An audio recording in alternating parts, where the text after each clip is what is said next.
Se você está se preparando para entrevistas em grandes empresas de tecnologia, entender como esse processo funciona é crucial. Nesse vídeo, vamos falar de tudo o que você precisa saber e como se preparar para maximizar suas chances de passar nessa etapa.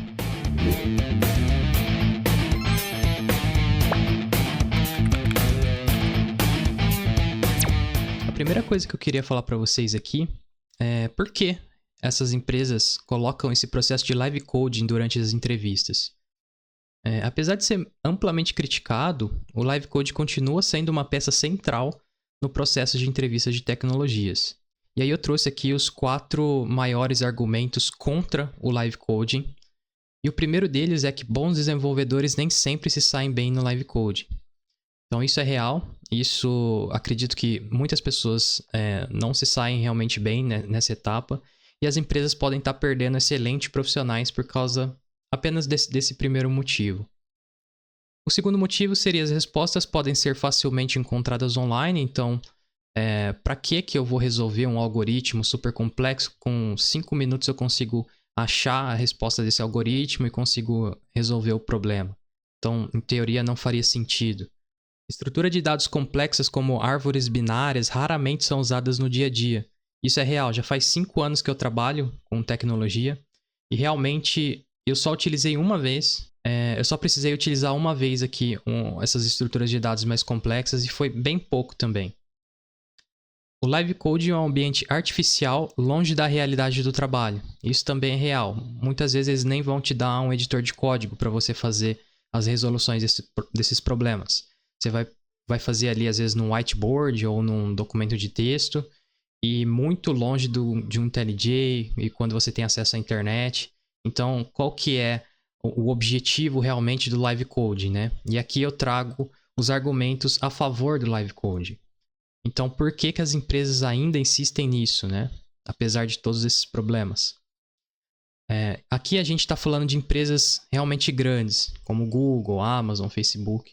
Então, você ter alguns falsos negativos é aceitável para eles. Dado o número grande, enorme de candidatos por vaga, e realmente dentro desse número vai ter excelentes candidatos ali, às vezes você perdeu o melhor candidato para aquela vaga, não vai fazer muita diferença, porque às vezes o segundo ou terceiro melhor para aquela vaga, ele ainda é muito bom. Então, alguns falsos negativos para eles é aceitável. E aí eu vou citar o exemplo do criador do WhatsApp, que, se eu não me engano, tentou entrar no Facebook um tempo antes. E alguns anos depois, ele vendeu o próprio WhatsApp para o Facebook por bilhões de dólares. Então, esse tipo de situação acontece e é aceitável dentro dessa indústria que realmente roda muito dinheiro aqui dentro e muitos candidatos também por vaga. A habilidade de resolver problemas são valorizadas. Então, quando a gente fala aqui que as respostas podem ser facilmente encontradas online e que o live code é um ambiente artificial, longe da realidade de trabalho, realmente a gente não está olhando para isso.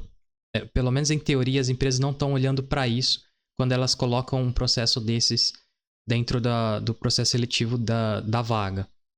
Porque o que eles querem ver de você é como que você resolve problemas, qual a sua estrutura de pensamento, como que você vai codificar aquilo, se seu código condiz com o raciocínio lógico que você está tendo. Então, eles querem ver tudo isso, além de comportamento. É muito importante você ter um comportamento bom ali durante a entrevista. Eles vão estar avaliando isso. Então, não só a parte técnica, mas também a parte comportamental vai ser avaliado. E isso daí é muito importante para esse tipo de empresa. E dependendo da vaga que você está concorrendo, pode ser de extrema importância. Conhecimentos básicos de estrutura de dados e algoritmos são úteis. Então, por mais que a gente não utilize muito durante o dia a dia, o pessoal que tem o conhecimento de estrutura de dados e de algoritmos, realmente, dependendo do problema, se é um problema muito específico, ele não vai ter dificuldade de entender e de resolver aquele problema. E ainda falando desse tipo de empresa, eu vou dar só um exemplo, mas imagina a parte de analytics do YouTube. O tanto de dados que não é processado ali por hora, por minuto ou por dia. Então, nesse caso, é de extrema importância você otimizar a performance ao máximo desse tipo de ferramenta. Então, ter esse tipo de conhecimento é extremamente útil para as empresas e aqui para a vaga, dependendo do que você vai fazer. E aí eu trouxe aqui um roadmap que eu me inspirei no livro Cracking the Code Interview. É um roadmap mais simplificado do livro, ele é mais completo, então eu indico para você a leitura desse livro. Eu só simplifiquei aqui para trazer a ideia dele para o vídeo, tá? Então, o que você precisa fazer? Um ano antes da preparação, mais de um ano antes, você já tem que estar escrevendo muito código. Então, isso é muito importante, você sentar e realmente escrever código, praticar, errar, acertar, estudar muito.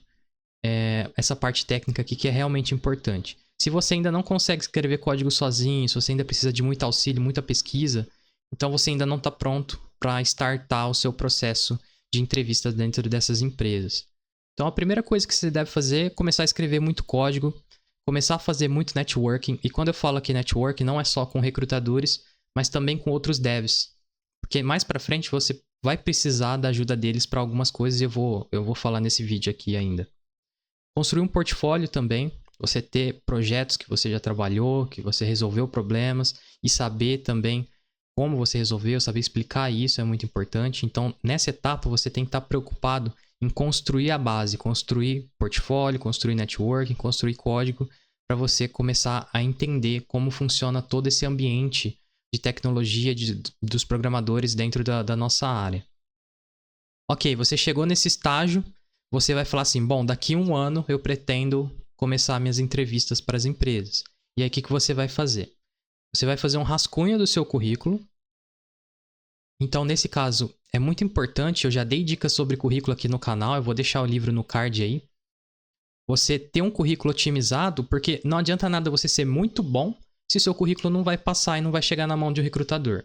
Então, você tem que otimizar o seu currículo e também tem que otimizar o seu currículo para quando chegar na mão do recrutador, ele ler o seu currículo e se interessar por você. Então, você tem que estudar currículo. É uma coisa muito importante. Tem que pedir para outras pessoas analisarem e tem que ver o que você põe, o que você não põe. Cada palavra importa muito. Então, é muito importante essa parte aqui. Você vai criar uma lista de empresas-alvos. Então, você vai colocar lá Google, Amazon, Netflix, Uber, o que você se interessar. Domine completamente o Big O e Data Structures, estruturas de dados. Aqui você vai começar a estudar a teoria, tá? Você vai ter que saber como que realmente funciona essas coisas, como que elas se aplicam na realidade, mas ainda não é a hora aqui, pelo menos nesse roadmap, não é a hora de começar a ir para a prática. Então você tem que dominar completamente aqui o conceito de Big O Notation e estrutura de dados e começar a estudar o comportamento desejado, porque dentro dessas entrevistas você tem uma guia de boas práticas de como se comportar, de como falar.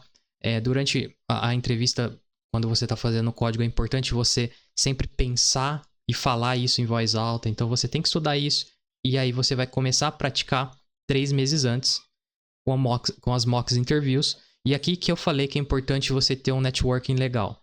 Porque você vai pedir para alguém que queira também, que esteja fazendo esse processo junto com você, ou às vezes uma pessoa de bom coração que vai te ajudar a fazer isso. Você vai pedir para fazer essas mock interviews. Por que você vai fazer isso? Para que você tenha consciência dos seus erros mais comuns. Você vai começar a ver aonde que você está falhando, de acordo com aquilo que você estudou aqui, ó, nesse período aqui, tá? Você vai comparar, vai ver o que você está fazendo de errado, e aí você vai começar a criar soluções e vai melhorando aos poucos, tá? Então aqui nessa parte realmente você vai partir para a prática e vai começar a olhar tanto para as mock interviews quanto para as questões de entrevistas. E nesse caso, eu recomendo muito aqui, eu vou até abrir para vocês, o LeetCode, tá? O LeetCode, ele tem dentro do site aqui, acho que é aqui em problemas, ele tem aqui esses planos de estudo aqui. E dentro do plano de estudo, deixa ele carregar, aí, tem esse Top Interview 150, que são as 150 questões que mais caem nesse tipo de entrevista. Então, eu recomendo você fazer esse plano de estudo aqui, mas também pode fazer de forma aleatória, ou você define o jeito que você vai fazer, mas aqui não tem muita coisa. O importante é você estar fazendo, o importante é você sentar e fazer. E a minha dica para você como a gente está 3 meses antes de começar a fazer as entrevistas, você gastar pelo menos 1 hora por dia para fazer essas questões de entrevista. E por que eu digo 1 hora por dia e vamos excluir os finais de semana? Vamos colocar que desses 90 dias, 30 dias são finais de semana, se eu não me engano dá 22, mas vamos colocar 30, vai que tem algum feriado, alguma coisa. Nesses 60 dias que sobrou, se você resolver 2 por dia, você vai resolver 120 no final desses 3 meses. E 120, na minha humilde opinião e na opinião de várias outras pessoas, é mais do que o suficiente para você já estar pronto para esse tipo de entrevista. Então você vai pegar só os dias úteis, praticar 1 hora por dia, meia hora cada exercício, vai fazer no total de 2 por dia, e aí você já vai realmente estar muito bom no final desses 3 meses, pelo menos o suficiente para poder começar a fazer as entrevistas. Uma dica muito legal aqui nessa parte. Você começou a fazer o exercício, começou a dar 20 minutos, 25, 30 minutos, você ainda não resolveu, vai lá e olha a resposta. Não perca muito tempo no mesmo exercício tentando resolver por ego ou por achar que você é burro e que... Não se frustre. Vai lá, olha a resposta, vai ser muito melhor para você e para sua evolução. Porque a partir do momento que você viu a resposta, viu como outras pessoas resolvem esse problema, você já vai começar a ligar aquilo com problemas semelhantes que você vai encontrar durante o seu estudo. Então, hoje, por exemplo, você não conseguiu resolver nenhum dos dois, você teve que olhar a resposta. Amanhã, se você pegar alguma coisa semelhante, você já vai ter a resposta e vai conseguir fazer. Então é importante que você não perca muito tempo no mesmo exercício, tá? Vá pro próximo, vê a resposta e vai pro próximo. Então tá, 1 mês antes da entrevista, o que você já tem que ter? Versão final do seu currículo, revisar todos os seus conhecimentos, comportamento, conhecimento técnico, questão de Big O Notation, estrutura de dados, e continuar praticando as mock interviews e as questões aqui também. Então você vai 1 mês antes começar a revisar, finalizar o seu currículo. A ideia aqui é que você tenha alguém para olhar o seu currículo e dar uma segunda opinião sobre ele. Muito provavelmente seu currículo vai ter que estar em inglês para esse tipo de empresa, então veja uma pessoa, talvez uma nativa ou às vezes uma pessoa que manja muito de inglês, para ver se você não cometeu nenhum errinho bobo ali, alguma coisa nesse sentido. Então é muito importante que aqui, nesse ponto, esteja 100% pronto. E aí você vai começar a aplicar, vai começar a mandar, pega aquela lista-alvo de empresas que você fez e manda o currículo. E aí, caso você tenha algum retorno, ótimo, porque aí você vai começar a fazer as entrevistas. Nessas primeiras que você vai fazer, tenta não se frustrar caso você não passe, tá? É importante que você tenha a cabeça no lugar, tenha consciência. Não passou, você vai tentar daqui 6 meses ou 1 ano, você tenta novamente. Então, por isso que é bom você ter uma lista grande de empresas. E tenta fazer uma de cada vez, tá? Não tenta fazer tudo junto ao mesmo tempo, porque realmente aquilo vai embolar e você vai ter dificuldade de lidar com aquilo. Então, faça uma empresa de cada vez. Não conseguiu, tenta de novo, que 1 hora vai dar certo. É só questão de tempo. Continue estudando, continue se aperfeiçoando. Conforme você vai fazendo as entrevistas também, você vai entendendo a dinâmica das entrevistas. E aí, numa segunda ou terceira vez que você está fazendo, você já vai estar muito melhor. E aí, como se preparar para a entrevista, né? Então, a primeira coisa é tentar resolver as questões sozinho. Uma boa média está resolvendo conceitos, problemas do tipo médio aqui, tá? Em pelo menos meia hora, 40 minutos. Acredito que é uma boa média. Você não precisa estar resolvendo esses difíceis aqui nesse tempo, tá? Muito provavelmente o tipo de questão que vai cair para você não vai ser essas questões difíceis. Talvez caia para níveis sênior ou acima, mas se você está prestando para entrar ali nos níveis mais baixos, provavelmente vai cair alguma coisa entre o easy e o médio. Então as entrevistas até uma duração de 45 minutos, por isso é importante você estar resolvendo em meia hora para você ter esses 15 minutos de sobra aí. Voltando aqui, escreva o seu código no papel, isso é muito importante. Outra coisa, escolha uma linguagem simples, uma sintaxe simples de escrever, tá? Como Python, por exemplo, é muito legal. E por que escrever no papel? Porque se caso, dependendo da empresa, eles não te derem um editor de código, você vai precisar ser assertivo ali no nome das coisas, entender onde põe, por exemplo, no caso do Java, põe o ponto e vírgula, onde põe o ponto, onde abre chaves. Então é importante você estar familiarizado tanto com a sintaxe quanto com o nome. E dependendo da linguagem, isso também muda. Então, por exemplo, às vezes o nome de uma função do ArrayList do Java é diferente de outra linguagem. Então, esse tipo de coisa pode ser importante e é bom você fazer no papel, que isso vai te dar uma memorização completa do que você precisa escrever na hora. Testar o seu código no papel também. Então, você escreveu o código no papel, e eu digo testar aqui, não é escrever um teste do JUnit lá, ou alguma coisa nesse sentido. É como se fosse o debugger como se você estivesse debugando o código. Você vai colocar ali alguns valores nas suas variáveis e vai passar linha a linha e ver se realmente o output de tudo que você escreveu faz sentido ou não. Tá? Se realmente está certo ou não. E aí você vai testar isso linha a linha. Quanto mais você pratica, mais rápido você vai ficar. Então é importante que você tenha essa visão e essa prática na hora de fazer. Então na hora que você estiver testando, passa linha a linha, vê se está funcionando, se está tudo ok. Estando ok, vai ser bem legal porque tanto você vai estar seguro de que o seu código funciona, quanto também o recrutador vai ver que você fez uma coisa que é uma boa prática, que você analisou seu código. Então, é importante testar e praticar essa parte também. Dominar completamente a estrutura de dados e algoritmos, aqui não tem como fugir disso, então você tem que estar sabendo tudo sobre isso daí. E aqui uma tabelinha básica do que você precisa, mais ou menos um norte para você estudar, caso você esteja começando agora. Então, no caso de estrutura de dados sobre linked list, você vai estudar esse algoritmo aqui, ó, Breadth First Search. Ele vai te dar um conceito de manipulação de bit.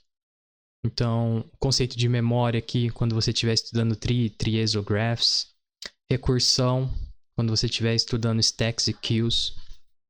Quando você estiver estudando heap, dynamic programming, big O notation. Então, estudando todos esses conceitos, com esses algoritmos aqui, com essas estruturas de dados, você vai estar cobrindo quase que 100% do que vai cair nesse tipo de entrevista, tá? E aí, durante a entrevista, essa dica aqui, ela é a matadora, tá?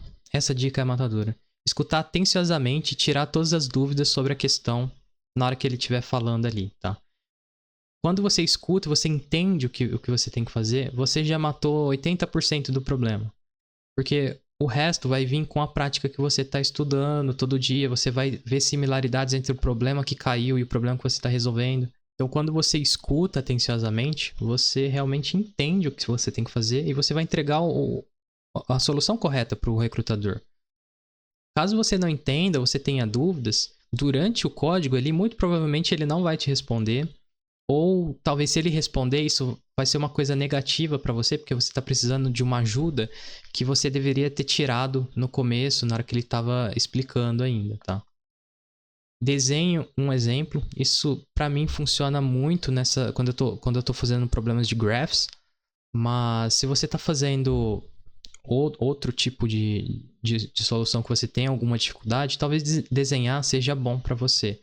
Então, desenhe um exemplo ali, tenta ver como é que vai funcionar. Pode ser que organize melhor seu pensamento e te ajude na hora de resolver a questão. Faça uma solução funcional, força bruta. Então, a primeira coisa que você vai fazer é fazer funcionar. Você viu que você precisa de utilizar um for dentro do outro para fazer a solução. Beleza. Você faz essa solução, testa ela ali rapidinho, viu que está funcionando, você vai para o próximo passo, que é otimizar. Eu consigo trocar um for por um hash table, eu consigo fazer alguma coisa nesse sentido.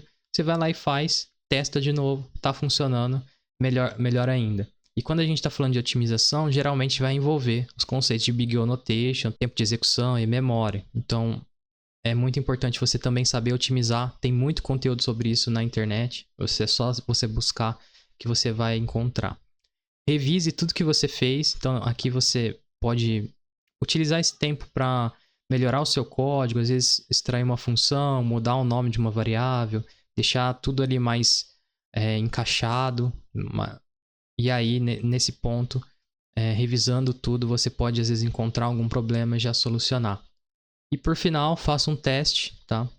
É ideal que você venha fazendo esses testes durante a entrevista, mas no final, antes de você entregar, faça esse último teste. Olhe para ver se realmente você está entregando o resultado que ele quer. E com isso, a sua entrevista ali vai estar finalizada. Considerações importantes. Seu código ele deve ser simples, legível e fácil de modificar.